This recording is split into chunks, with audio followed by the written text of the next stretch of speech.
Bismillahirrahmanirrahim. Assalamualaikum warahmatullahi wabarakatuh. Anak-anak yang Ustazah sayangi, bagaimana kabarnya hari ini? Semoga anak-anak selalu dalam keadaan sehat walafiat dan tetap semangat. Hari ini Ustazah Nisa akan mengajarkan pelajaran fikih kelas 5. Kita akan belajar tentang akikah dan hewan kurban. Tujuan pembelajaran hari ini agar anak-anak dapat memahami makna hewan sembelihan, akikah, kurban, dan mampu melakukan penyembelihan hewan kurban dan akikah sesuai dengan petunjuk Rasulullah. Anak-anak silahkan di rumah membuka modul fikih halaman 16 dan 17.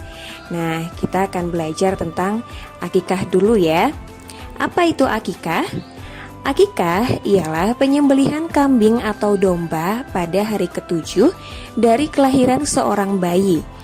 Akikah hukumnya sunnah muakkad, artinya sangat dianjurkan bagi orang yang mampu. Nah, ada tata cara pelaksanaan akikah. Yang pertama, akikah dilaksanakan pada hari ke-7 dari kelahiran bayi. Kedua, jika bayinya laki-laki, maka kambing yang disembelih sebanyak 2 ekor. Sedangkan jika bayinya perempuan, maka kambing yang disembelih 1 ekor.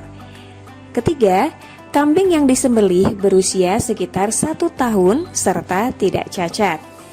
Keempat, daging akikah sebaiknya dibagikan yaitu kepada fakir miskin di sekitarnya, kepada anggota keluarganya, dan sebagian lagi dihadiahkan kepada orang lain. Kelima, pada hari itu pula rambut bayi dicukur dan sang bayi diberi nama. Hikmah pelaksanaan akikah. Nah, anak-anak, ada hikmah pelaksanaan akikah. Antara lain sebagai tanda syukur kepada Allah atas karunia-Nya berupa anak, dengan harapan semoga kelak anak tersebut menjadi anak yang soleh dan bertakwa kepada Allah. Berikutnya, kurban. Apa itu kurban?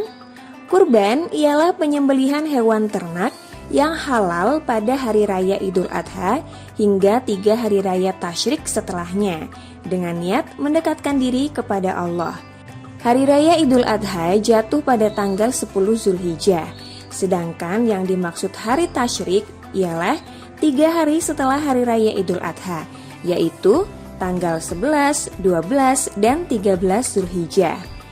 Pelaksanaan kurban oleh umat Islam adalah mengikuti contoh yang dilakukan oleh Nabi Ibrahim alaihissalam. Hukum melaksanakan kurban adalah sunnah muakkad bagi orang yang mampu. Berikutnya, cara pelaksanaan kurban. Nah, anak-anak perhatikan penjelasan Ustazah berikut ini ya. Kurban boleh dilakukan secara individu maupun berkelompok. Hewan kurban disembelih setelah melaksanakan sholat Idul Adha pada tanggal 10 Zulhijjah sampai 3 hari berikutnya, yaitu hingga waktu maghrib pada tanggal 13 Zulhijjah sebagai akhir dari hari tasyrik. Hewan yang boleh dijadikan kurban yaitu hewan ternak yang halal, sehat, tidak cacat, dan tidak tua. Kemudian kambing yang berusia 1-2 tahun, sapi atau kerbau yang berusia 2-3 tahun, unta berusia 5-6 tahun. Kemudian pembagian hewan kurban. Nah, hewan kurban dibagi menjadi 3 bagian dan dibagikan seperti berikut ini.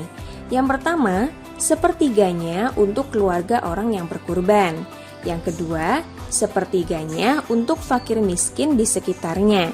Yang ketiga, sepertiganya untuk dihadiahkan bagi yang lain. Ada hikmah pelaksanaan kurban. Hikmah pelaksanaan kurban yaitu yang pertama, meneladani contoh dari Nabi Ibrahim alaihissalam. Yang kedua, untuk membantu fakir miskin. Yang ketiga, menumbuhkan kepedulian sosial. Yang keempat, menghilangkan kesenjangan antara yang kaya dan yang miskin. Yang kelima, peningkatan gizi bagi masyarakat Islam. Yang keenam, mendidik jiwa untuk siap berkurban. Yang ketujuh, menghilangkan sifat hewani yang ada pada diri manusia. Nah anak-anak, demikian penjelasan Ustadzah tentang materi hari ini, yaitu akikah dan kurban. Semoga anak-anak dapat memahami penjelasan Ustadzah dengan baik ya. Sekian dari Ustadzah Nisa, sampai jumpa lagi pada pelajaran fikih selanjutnya. Wassalamualaikum warahmatullahi wabarakatuh.